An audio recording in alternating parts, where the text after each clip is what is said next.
Pag-ulo ko na. Kisa may nakaila rin nga taga Balingasag na, warrior ako ni sa una oh. 80 kilo sa una. Karon 30 na lang.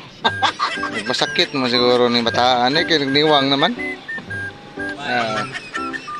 Ano aircon technician na siya karon. Kusog na kay Mandoot oh. Kini ang Inay lang. Kini ang may butang ni. Tonlon lang to ni. Pwede makita sa dia. Sa ubos ni. Mo yung warrior sa una. Sa Cagayan de Oro. Karon nami sa Balingasag. Yon, ilang shop dire kay atubangan sa Water District Balingasag. Yan oh. Water District Balingasag ni. Going to Cagayan de Oro ni siya nga dalan. Paingon dito.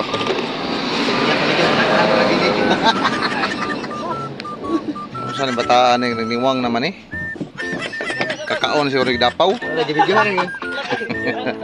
Video nga na. Wala nga naman sa pocket.